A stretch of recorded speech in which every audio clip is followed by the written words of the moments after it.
Big Boss season 6 Malayalam episode 70 review ചെയ്തപ്പോഴത്തേക്ക് അതിന്റെ അവസാനം ഞാൻ നമ്മുടെ എപ്പിസോഡ് ടിവിയിൽ കാണിച്ചപ്പോൾ അതിന്റെ അവസാനം കാണിച്ച പ്രൊമോഡ്, അതായത് സൺഡേ എപ്പിസോഡിന്റെ പ്രൊമോയിൽ ജാസ്മിന്റെ വാപ്പയും ഉമ്മയും വരുന്നതിനെ പറ്റി ചെറിയൊരു സൂചന ഉണ്ടായിരുന്നു. അത് ഞാൻ പറയുകയും ചെയ്തു.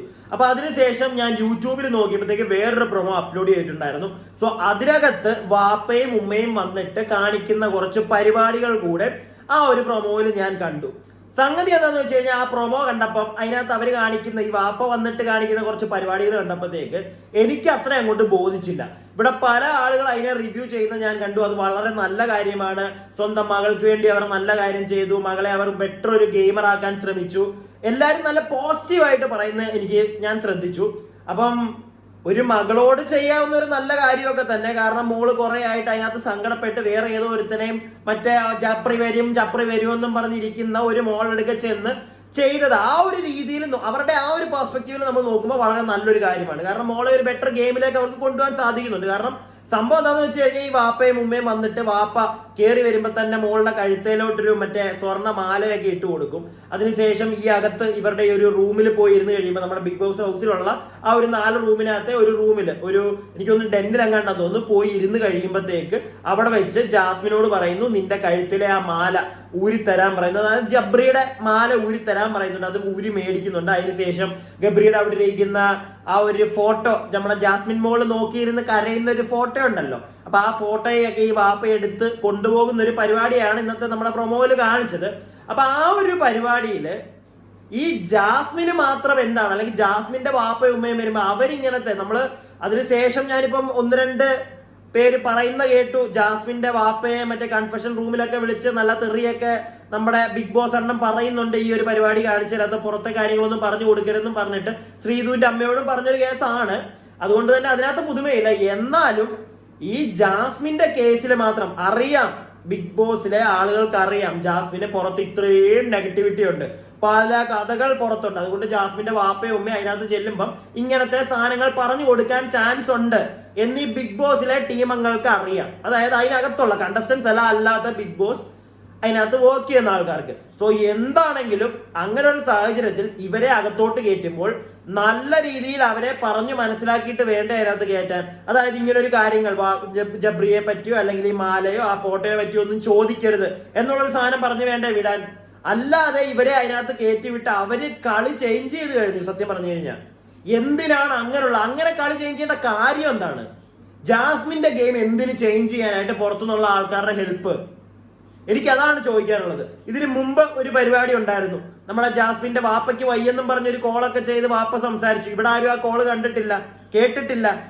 അതിനകത്ത് എന്തൊക്കെയാ പറഞ്ഞതെന്ന് പോലും അറിയത്തില്ല. അത് ജാസ്മിന്റെ വായിന്ന് തന്നെ അതിനെ പറ്റിയൊക്കെ ഒരു വീഴ്ച വീഴുന്നുണ്ട്. വാപ്പ വിളിച്ചിട്ട് തെറി പറഞ്ഞെന്നുള്ള സീനിൽ അത് ഓൾറെഡി കിടക്കുമ്പോൾ വീണ്ടും ഈ ഒരു പരിപാടി. അതുപോലെ ഈ പുള്ളി മാല ഇട്ട് കൊടുത്തു. ആ മാല നല്ല വൃത്തിക്കൊന്ന് പരിശോധിച്ചോ നിങ്ങൾ? ബിഗ് ബോസിലെ അംഗങ്ങളോടാണ്, അതായത് കണ്ടസ്റ്റൻസ് അല്ല, അവിടെ ഉള്ള ടീമുകളോട്, വർക്ക് ചെയ്യുന്നവന്മാരോട്. കാരണം ആ മാല ഒന്ന് പരിശോധിച്ചറിയാം. അയാൾ ചിലപ്പോൾ അതിനകത്ത് വല്ല കൊത്തി മറ്റേ എഴുതി വെക്കുവോ അല്ലെങ്കിൽ അതിനകത്ത് വല്ല കുത്തിക്കേറ്റിട്ടൊക്കെയാണോ കൊടുത്ത് വിട്ടേക്കുന്നതെന്ന്. അങ്ങനത്തെ ഉഡായിപ്പ് തന്നെയാണ്, ഞാൻ വീണ്ടും പറയും. കാരണം അയാള് നാളെയും വന്ന് കയറുന്നുണ്ട്, ആ പ്രൊമോയിലൊക്കെ കാണിക്കുന്നുണ്ടല്ലോ. ഇതെല്ലാം കാണിക്കുന്നതിന്റെ ഇടയ്ക്ക് അവള് വാപ്പച്ചിക്ക് എങ്ങനെയുണ്ട് എന്നുള്ളൊരു ചോദ്യം ചോദിക്കുന്നതായിട്ട് കാണിച്ചിട്ടില്ല. ഇത്രയും ദിവസങ്ങളായിട്ടും അവളുടെ വാപ്പ മറ്റേ ഹാർട്ടിനെങ്ങാണ്ട് മറ്റേ ബൈപ്പാസ് എന്തോ തേങ്ങയൊക്കെ കഴിഞ്ഞിരിക്കുന്ന ഒരു മനുഷ്യനാണ് എന്നൊക്കെ പറയുന്നുണ്ടായിരുന്നു. അന്ന് അതിന്റെ പേരും പറഞ്ഞ് ഭയങ്കര കരച്ചിലും കണ്ടന്റ് ഉണ്ടാക്കലും ഒക്കെ ഉണ്ടായിരുന്നുണ്ട്. അതിന്റെ പേരും പറഞ്ഞാണ് ബിഗ് ബോസിലേക്ക് അയാൾ വിളിച്ചതെന്നും പറയുന്നുണ്ട്. എന്നിട്ട് ഇത്രയായിട്ട് അയാളുടെ അസുഖത്തിനെ പറ്റി പിന്നൊരു അക്ഷരം ഒരാളും പറയുന്ന ഞാൻ കേട്ടില്ല. നിങ്ങളൊക്കെ കേട്ടിട്ടുണ്ടെങ്കിൽ ഒന്നും മിണ്ടണ്ട, ഓക്കെ, ഞാൻ എന്റെ ഭാഗത്ത് തെറ്റെന്ന് വെച്ചോളാം ഞാൻ. പക്ഷെ ഇതുവരെയായിട്ട് ഒരു അക്ഷരം പോലും അതിനെപ്പറ്റി ആരും സംസാരിച്ചിട്ടില്ല. അതൊന്നും ചോദിക്കുന്നോ പറയുന്നോ ഒന്നുമില്ല. ഇവിടെ വന്നു, അവള് മറ്റേ ഗബ്രിയുടെ മാല ഇട്ടു, അവക്ക് മനസ്സിലായി, നല്ല വ്യക്തമായിട്ട് അവൾക്ക് മനസ്സിലായിട്ടുണ്ട് എന്തായാലും പുറത്ത് നല്ല നെഗറ്റീവ് ആണെന്ന്.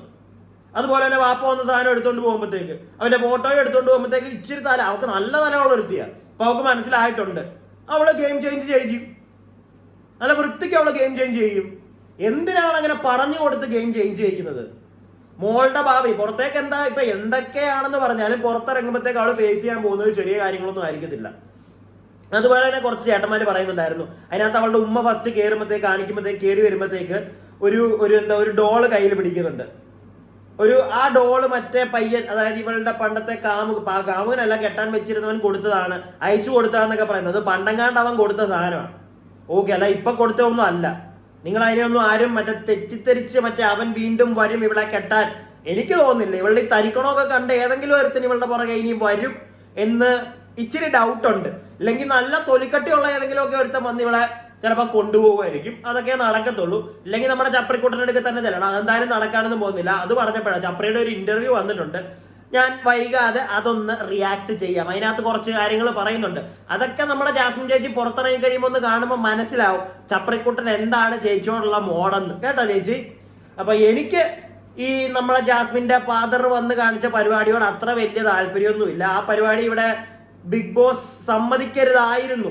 ഓക്കെ, കാരണം അവൾക്ക് മാത്രം എന്തോ ഒരു ഇത് കിട്ടുന്ന പോലെ എനിക്ക് തോന്നി. അവളെ മാത്രം സ്റ്റേൺ ആയിട്ട് അവൾ മാത്രം ഈ ഒരു ബിഗ് ബോസ് വിന്നർ ജാസ്മിൻ ആവണം എന്ന് ബിഗ് ബോസിന് ഭയങ്കര ഒരു ഉറച്ച തീരുമാനം പുള്ളി എടുത്തിട്ടുള്ള പോലെയൊക്കെയാണ് എനിക്ക് തോന്നുന്നത് കേട്ടോ. ഇങ്ങനത്തെ സഹായങ്ങളൊക്കെ അവൾക്ക് ചെയ്തു കൊടുക്കുന്ന കാണുമ്പോഴത്തേക്ക്.